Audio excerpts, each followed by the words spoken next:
तुम्हाला इंट्रोडक्टरी माहिती दिली बँकिंग कसं असणार आहे आणि काय काय गोष्टी तुम्हाला गरजेच्या आहेत आणि त्या प्रायमरी गोष्टी अशा आहेत की तिथून तुमचं बँकिंग स्टार्ट होत आहे. आता बऱ्याचशा जणांनी आपल्या म्हणजे आता तरी बऱ्यापैकी तुम्हाला बँक वगैरे माहिती आहे. आमच्या वेळेस आम्हाला बँकिंग आम्ही डिग्री संपवतोपर्यंत माहिती आहे बँकिंग काय असतं, कसं असतं, त्यामध्ये काय होतं आहे.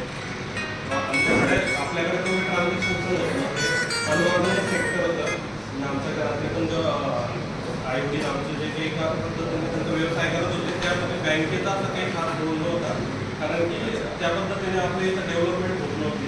पण बऱ्याच आता परिस्थिती पूर्णपणे बदललेली आहे. सगळ्या गोष्टी या ऑनलाईन स्टार्ट झाल्यापासून मोस्ट ऑफ आता कोविड नंतर बऱ्यापैकी ऑनलाईन गोष्टी स्टार्ट झालेल्या आहेत. पण सगळ्यांकडे मोबाईल आल्यामुळे ते सोपं झालेलं आहे प्रत्येकाला की ऑनलाईन आपण कुठली गोष्ट करू शकतो. तर यामध्ये काय आहे ना की आमच्याकडे आता बरेचसे आम्ही डे टू डे बेसिसवरती बरेचसे लोक येतात की ज्यांना बिझनेस करायचा आहे पण त्यांना फायनान्शियल गोष्टी माहीत नाही. आणि आता तुमचं टेक्निकल जे नॉलेज आहे ते आहे तुमच्याकडे, पण ते टेक्निकल नॉलेजचा वापर कसा करायचा आणि वापर करण्यासाठी काय करावं लागेल हा विचार करणं खूप गरजेचं आहे.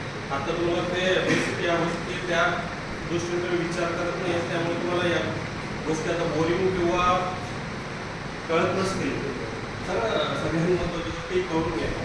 कारण की वेळ इतका फास्ट चेंज होतोय ना की मला वेळच वेळ आहे. तुमच्यातले बरेचसे जण जे आहेत ना ते आतापर्यंत सुद्धा तुम्ही तुमच्या करिअरविषयी तेवढे सिरियस दिसत नाही आहे जेवढं तुमच्या बाजूला जे कॉम्पिटिटर्स आहेत ते त्या पद्धतीने खूप डेव्हलप झाले. तर बेसिक तुमचा आपला आहे की जर तुम्ही बँकेत तुमचा प्रोजेक्ट तयार केला तर तुम्हाला पहिली गोष्ट की तुमचा बिझनेस काय असणार आहे. जसं आता आपलं एक्झाम्पल म्हणून तुमचं सिव्हिलचा प्रोजेक्ट जर घेतला तर दोन प्रकारचं फंडिंग होतं आहे त्यामध्ये. एक तर जनरल एक तर स्टार्टअपला एक फंडिंग होत आहे आणि एक्झिस्टिंग जो बिझनेस असतो त्यामध्ये फंडिंग होत आहे.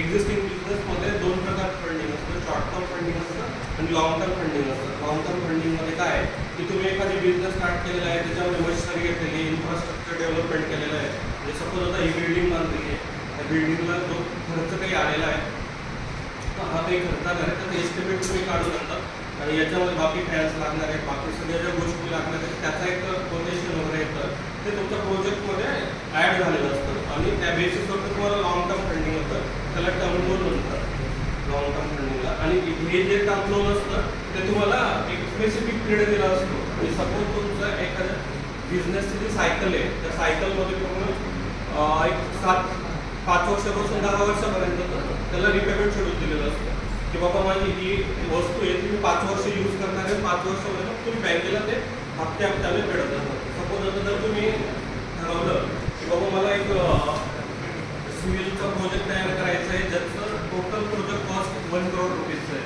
तर मला एक सांगा 1 करोड रुपीज तुमच्याकडे आहेत ना? ओके, पण तुमच्याकडे तुम्हाला माहिती आहे की मी आता ही बिल्डिंग बनवली तर या बिल्डिंगमध्ये इतके फ्लॅट राहतील पर फ्लॅटची प्राइसिंग एवढं करून मी माझा तुमचं बिझनेस मॉडेल तयार केलं आहे.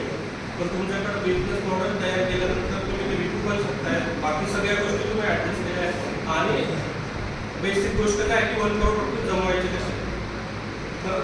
तर या 1 करोड रुपये जमवण्यासाठी जे काही आहे ना तिथं बँक तुम्हाला मदत करते. यामध्ये बँक मी सुद्धा बिझनेसमॅन आहे, तर तुम्ही जेवढे किंग बिझनेसमॅन असाल तेवढा मी तुमच्याकडे इंटरेस्टेड असेल. बरेचसे तुमच्याकडे मॉडेल येतो तुम्ही तुमच्या बिझनेसमध्ये प्रॉफिट कमवण्यासाठी ज्या काही तुमच्या बेसिक गोष्टी आहेत त्या क्लॅरिटी असतं तुम्ही तुमच्यामध्ये इंटरेस्टेड नसणार आहे. इथं खरंच कॉम्पिटिशन तयार झाली आहे की माझ्याकडे जर 10 लोक आहेत आता 10 लोक एकाच माणसाचं मी सँक्शन करतो. 9 लोक जे आहेत त्यांना त्यांच्या प्रोजेक्टविषयी माहिती नाही आहे किंवा काय करायचं ते माहिती नाही. तर तो प्रोजेक्ट तयार करण्यासाठी जी काही कॉस्टिंग आहे ती बँक तुम्हाला प्रोव्हाइड करते. आम्ही काय करतो ना की तुमचा प्रोजेक्टनुसार 2 गोष्टींमध्ये डिवाइड होतो तुमचा.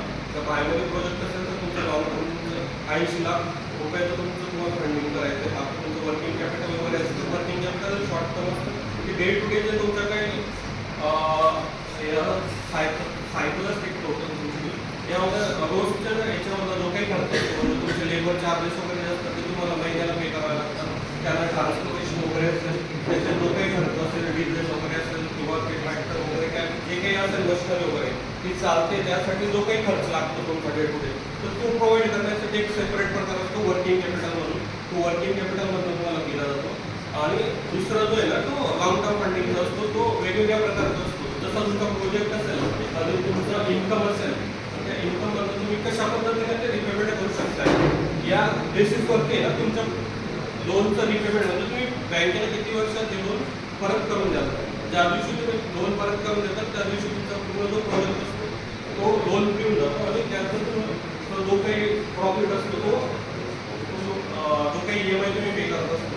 आता याच्यामध्ये पण काय असतं की लॉंग टर्म जे टर्म लोन असतं ते आता 6 वर्ष 7 वर्ष जर तुम्ही पेमेंट करत असाल तर त्यानुसार तुम्हाला प्रत्येक महिन्याला एक स्पेसिफिक अमाऊंटचा EMI दिला जातो. इक्विटेबल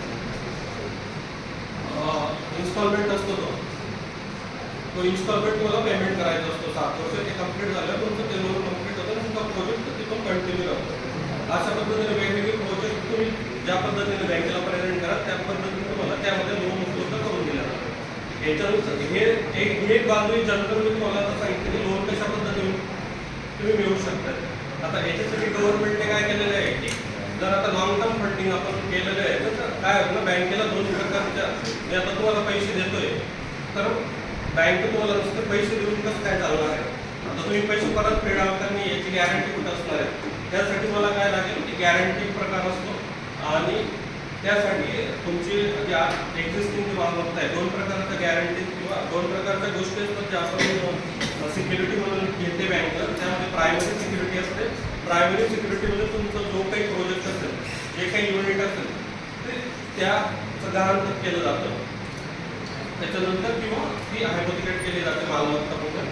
आणि याच्यासोबतच जर तुमचा प्रोजेक्ट चालला नाही त्याच्यात काही अडचणी आल्या